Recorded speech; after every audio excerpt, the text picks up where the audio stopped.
नमस्कार दोस्तों। हम लोगों ने 5 अप्रैल से शुरू करके कल तक लगभग 16 सवाल जवाब रामायण के बारे में किया था। तो कल मैंने जैसे आपको बताया था कि जैसे कि रामायण या कोई भी ग्रंथ उस बात के लिए पढ़ते हैं तो उनको अपनी जीवन शैली में जब तक नहीं डालते हैं तो उस किताब पढ़ने का कोई महत्व नहीं रह जाता है। तो इसीलिए हमने ये 16 सवालों में क्या क्या चीज़ें सीखी हैं तो उसको एक बार हम लोग रिकैप करने का कोशिश करेंगे। आप लोगों ने भी रिकैप करने की कोशिश किया होगा और बहुत सारे लोगों ने अपनी अपनी मन में जो बातें आई हैं वो सब उन लोगों ने दिया है। तो मैं अभी आज ये 16 सवालों में हमने क्या सीखा है अभी तक उसका एक रिकैप अभी दे रहा हूँ। तो मैं पहला सवाल जवाब करता रहूँगा तो कुछ बहुत लंबा हो जाएगा ये रिकॉर्डिंग, इसलिए मैं सवाल नंबर के साथ में अपनी सीख जो मिली है वो बताता जाता हूँ। ओके। तो नंबर 1 सवाल में हम लोगों को ये मालूम पड़ा है कि 4 तरीके के धर्म दुनिया में जो आदमी रहता है उसको चाहिए होता है। सामान्य धर्म, शेष धर्म, विशेष धर्म, पर विशेष धर्म। इन्हीं चारों धर्मों को सिर्फ बताने के लिए नहीं, उसके पालन करके दिखाने के लिए चारों रूप में भगवान धरती पे आए हैं, राम लक्ष्मण भरत शत्रुघ्न के नाम से। अपना जो है दूसरा सवाल में हम लोगों ने सीखा था, इवन ज्ञानी और इतने बड़े ऋषि होने के बाद भी विश्वामित्र जी भी जो हैं उन्होंने अपने से जाने हुए या अनजाने में जो भी गलती हुआ है वो उनका वो प्रायश्चित राम सीता विवाह करवा के उनसे उन्होंने वो किया था। इसीलिए जीवन काल में जो भी आप गलतियां करते हैं जाने अनजाने में, उसका प्रायश्चित करना सबसे बड़ा ज़रूरी है, क्योंकि गलती को मानना और उसका प्रायश्चित करना सबसे बड़ा ज़रूरी है। ये हम लोगों ने 2 नंबर सवाल से सीखा था। तीसरे सवाल से हमने क्या सीखा था, आप भगवान ही क्यों ना हो, जैसे परशुराम भी भगवान का ही अवतार है, भगवान ही क्यों ना हो, आपके कोई भी चीज़ जब एक सीमा पार हो जाती है, चाहे वो गुस्सा हो, चाहे वो अहंकार हो, जो भी सीमा पार हो जाती है उसको वो सीमा पार नहीं होने देना है। उसके लिए उससे क्या होता है कि आपको कोई न कोई आदमी से वो उस चीज़ का जो है एक खंडन मिलता है, या किसी तरीके के उस पर आपको जो पसंद नहीं है वो काम आपको करना पड़ जाता है।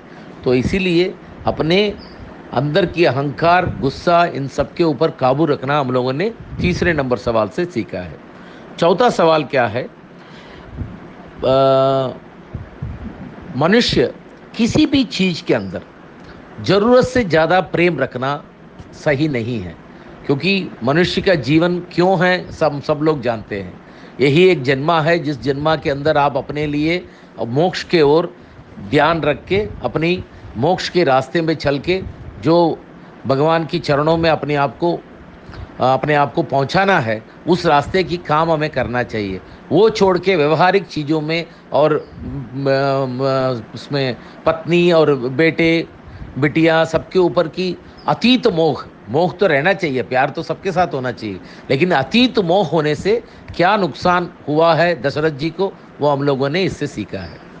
पांचवा सवाल से हमने क्या सीखा है कि हमेशा औरत आदमी की एक प्रेरणा होती है, आदमी को कोई भी काम करने की एक प्रेरणा होती है। आप सोचिएगा ज़रा, अगर सीता जी ने उस तरीके की अपशब्द बोल के राम जी को प्रेरणा नहीं दिया होता तो सीता मैया कभी वन में न जाती, न रावण ले जाता, ना उसका संहार हो पाता। तो इसीलिए इसका मतलब ये नहीं है कि हमेशा ही अपशब्द बोलनी चाहिए, लेकिन स्त्रियों को पुरुषों की प्रेरणा हमेशा बन के रहना चाहिए, ये हमने उसमें से सीखा।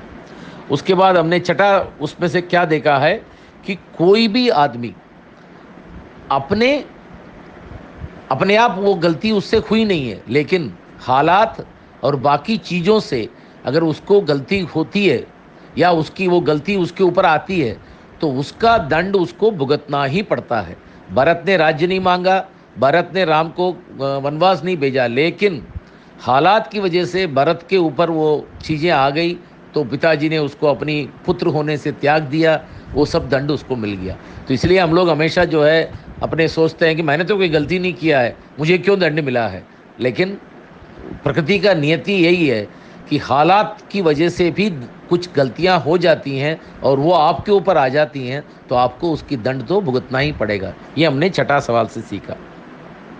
और सातवां और आठवां सवाल से, सातवां सवाल में तो हमें राम गीता मिला था, जो हमारी पूरी शैली में, जीवन शैली को कैसे रखना चाहिए उन्होंने विस्तार से बताया था। और आठवां सवाल में जैसे भरत जी ने हर एक तैयारी के साथ वहाँ गए हुए थे, राम जी की तैयारी के साथ, उससे हम लोगों को क्या सीख मिलता है? हम कोई भी काम की प्रण लेते हैं तो उसकी पूरी तैयारी के साथ, जो प्रिपरेशन जैसे हम लोग बोलते हैं, it should be 100% preparation to get that work done. तो इसीलिए हम लोगों को उस पूरी प्रिपरेशन के साथ करना है और पूरे दिल से करना है। आधा मन से, आधा प्रिपरेशन से किया हुआ काम सही नहीं रहता है। ये हम लोगों ने वहाँ सीखा है। और नवा प्रश्न से हमने क्या सीखा है? जैसे कितना भी ज़्यादा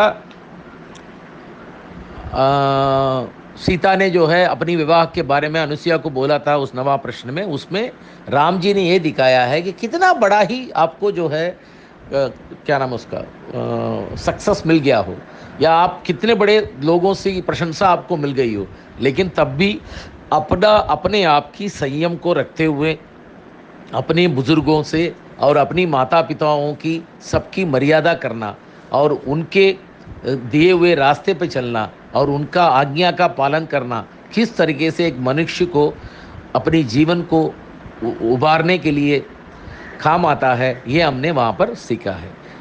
जितने भी 10वां प्रश्न से हमने क्या सीखा है? जब राम जी की मर्दांगी और वीरता को ललकारा गया था, तो उस समय उन्होंने अपने आप को प्रूव करना था उनको। वो प्रूव करने के लिए उन्होंने क्या किया? जो काम उनको दिया गया था वो पूरा किया अकेले, लेकिन उससे ज़्यादा मतलब इम्पॉर्टेंट वाली बात यह है कि उसको कम समय में किया। जैसे हम लोगों को कोई टास्क मिलता है तो हम लोग सोचते हैं कि इसके लिए 2 दिन मिला है तो आराम से उसको कंप्लीट करें, लेकिन अगर हम उस काम को 2 दिन हमें मिला है तो अगर हम 1 दिन में या 1.5 दिन में कंप्लीट कर देते हैं तो उसकी जो एक तरीके की प्रशंसा हो या उसको उस तरीके की वैल्यूएशन हो, वो बाकी चीज़ों से ज़रूरत से ज़्यादा रहता है। ये हम लोगों ने 10वां सवाल से सीखा। 11वां सवाल से हम लोगों ने क्या सीखा है? जितने भी आपको भगवान ही बेटा बन के क्यों ना आ जाए, लेकिन तब तक जब तक आप इस व्यवहारिक चीज़ों में ही दिमाग लगाते रहेंगे, सिर्फ बच्चों पे और अपने परिवार के ऊपर अतीत प्यार करते रहेंगे, इन व्यवहारिक चीज़ों से वे ही दिमाग लगाते रहेंगे, भगवान को अपने आप को समर्पण नहीं करेंगे, तो आपको उस स्वर्ग की प्राप्ति नहीं हो सकती है। क्योंकि दशरथ राम जी के पिता होने के बाद भी वो स्वर्ग नहीं जा पाए, वो सिर्फ इंद्रलोक में थे। तो ये एक सीख हम लोगों को मिलता है कि भाई आपको अपनी पूर्व जन्म की पुण्य से बहुत सारी चीज़ें आज मिली होगी, लेकिन जब तक आप अपने आप को भगवान को सौंप नहीं देते हैं इस व्यवहारिक चीज़ों से हट के, तो आपको अपनी जीवन का लक्ष्य जो परम पद है वो आपको नहीं मिल पाएगा। ये हम लोगों ने 11वां सवाल से सीखा है। 12वां सवाल से हमने क्या सीखा है? जैसे जटायु के बारे में हम लोगों ने पढ़ा है, वो एक दोस्त कैसे होना चाहिए। वो दोस्त थे दशरथ के, और दोस्त का लड़का आया है वहाँ पर, तो उसको उन्होंने वचन दिया कि मैं तुम्हारा रक्षा करूँगा, और दोस्त के ऊपर वो जो दोस्ती निभाते हुए उन्होंने ज़रा भी संकोच नहीं किया। उसको मालूम है कि रावण कितना बड़ा शक्तिशाली है, क्या क्या है, लेकिन ज़रा भी संकोच नहीं किया है। उन्होंने अपनी दोस्त की घर की मर्यादा बचाने के लिए अपने से क्या हो सकता है पूरा दिया, अपनी प्राण तक त्याग दिया। एक दोस्ती निभाने का एक तरीका है, दैट इज़ मेरे से क्या हो सकता है ऐसा कह के बैकवर्ड नहीं लिया, मतलब बैक स्टेप नहीं लिया उन्होंने साफ साफ जो है अपने से जो भी हो सकता है किया, अपनी प्राण तक दिया। तो वो एक दोस्ती का बहुत बड़ा एक सबूत है और अपनी वचन निभाने का बहुत बड़ा सबूत है। और ये हमने 12वां सवाल से सीखा। 13वां सवाल से हमने एक सीखा है, हम लोगों ने कितना भी हम लोगों को जो है भगवान का दिया हुआ सब कुछ मिल गया, या जितने भी चीज़ें हम लोगों को मिल जाएं, लेकिन हम उस चीज़ का सही इस्तेमाल नहीं करेंगे। जैसे उस धनु नाम से गंधर्व ने नहीं किया था, उससे उसको राक्षस बनना पड़ा, उसके बाद भी उसको ये इतनी ज़्यादा उसके अंदर क्या कहते हैं कि मतलब सेल्फिशनेस हो गई कि हर चीज़ उसको चाहिए, इसलिए इतने बड़े हाथ से हर चीज़ अपनी पेट के अंदर डाल रहा था। तो लेकिन उसको उसके बाद राम लक्ष्मण जैसे लोग आए, उन्होंने उनको शाप विमोचन दिया। तो इसका मतलब यही है कि अगर आप जितने भी ऊंचे पद में हो और जब तक आपकी इतनी सेल्फिशनेस को नहीं छोड़ेंगे तो आपका उद्धार नहीं हो सकता है। उसके बाद आपका जो है ये 14th क्वेश्चन से हम लोगों ने क्या सीखा है, ये हम लोग जो है जितने भी क्या कहना चाहिए उस तरीके से कि आदमी को अपने लिए अपने आप को चीज़ों से ऊपर उठ के सोचना चाहिए। उस तरीके से सोचने से वो क्या फ़ायदा होता है उसका, हम लोग अपनी धर्म की मार्ग से कभी हटेंगे नहीं। क्योंकि जैसे कि आपको बहुत बढ़िया चीज़ मिल गई है, भगवान ने दे दिया है, लेकिन आप धर्म की मार्ग से हट गए तो वो चीज़ आपके लिए काम पे नहीं आएगी। ये हम लोगों ने रावण की चीज़ में देखा था। उसको भगवान से, शिव से दिया हुआ, खुद का दिया, मतलब शिव जी जिस खड्गम का इस्तेमाल करते हैं, तलवार का, वो उन्होंने रावण को दिया। इतनी बड़ी चीज़ मिल गई, जब उसने उसको अधर्म कार्य में यूज़ किया वो तलवार किसी काम का नहीं आया उसको। तो इसीलिए आपको भगवान का दिया हुआ सब कुछ होने के बाद भी अगर आप धर्म की मार्ग से हट जाते हैं, वो चीज़ें आपके काम कभी नहीं आएंगी। ये हम लोगों ने उससे सीखा था। और हम लोगों ने 15वां सवाल से क्या सीखा था कि आपको जो चीज़ गुरु दे सकता है वो चीज़ स्वयं भगवान नहीं दे सकते। शबरी को, उनको मोक्ष प्राप्ति किसने दिया? उनकी गुरु ने दिया, मतंग मुनि ने दिया। और वो क्यों दिया? निस्वार्थ सेवा के लिए, अपनी अर्पण के लिए। आप अपनी गुरु के ओर निस्वार्थ होके और अर्पण की मानसिकता से काम करते हैं तो वो आपको उच्च पदवी गुरु दे सकता है।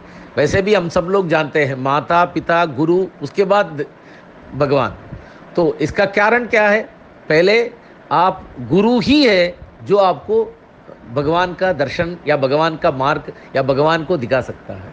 तो इसीलिए गुरु के प्रति आपकी जो श्रद्धा है वो निस्वार्थ होनी चाहिए और पूरी समर्पण के साथ में आपकी सेवा होनी चाहिए, तो ताकि गुरु जो है भगवान से भी ज़्यादा आपको दे सकता है। ये हम लोगों ने 15वां सवाल से सीखा था। 16वां सवाल से हमने क्या सीखा था? एक भाई अगर बलशाली हो और दूसरा भाई थोड़ा कमज़ोर हो, पहले तो बड़ा जो भाई बलवान है उसको अपनी छोटे भाई को सही ढंग से रखना चाहिए। और दूसरा, जो भाई छोटा भी है और उसको अगर बड़े भाई ने कोई चीज़ कही है तो उसकी पालन पूरा करना चाहिए और अपने भाई में विश्वास रखना चाहिए। ना कि वो एक मौका मिला है वो देख के जो है राज्य लेना या मतलब मौके का फ़ायदा उठाना, जिसको हम लोग कहते हैं, ऐसा नहीं करना चाहिए। ऐसा मौके की फ़ायदा उठाने की वजह से सुग्रीव को इतनी कष्ट भोगने पड़े, ये हम लोगों ने वहाँ सीखा है।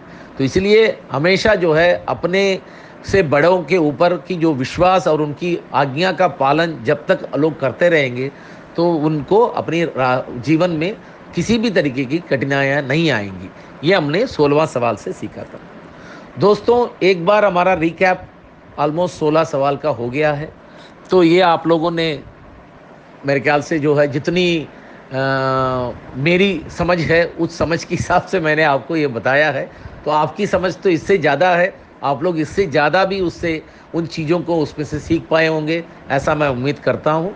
तो आज हमारा 17वां सवाल 17th क्वेश्चन आज वो क्या है? हम लोगों ने देखा था कि सुग्रीव जो है ऋषिमुख पर्वत में रहते हैं, उनको मिलने के लिए राम और लक्ष्मण आते हैं। दूर से पर्वत से राम और लक्ष्मण को देख के पहले तो सुग्रीव डर जाता है, ताकि क्योंकि ये कोई वाली के भेजे हुए आदमी तो नहीं है, मेरे को मारने के लिए आ रहे हैं। तो उसके बाद लेकिन वो अपने साथ में जितने लोग थे उनमें से एक आदमी को राम जी से मिलने के लिए भेजता है। और वो कौन आदमी है और वो कौन सी वेश धारण करके उनसे मिलता है? आज का सवाल यही है। अपना जवाब ज़रूर दीजिए। ये रामायण को हम बहुत ही सुंदर तरीके से अपनी जीवन शैली में लाने की कोशिश करें। धन्यवाद।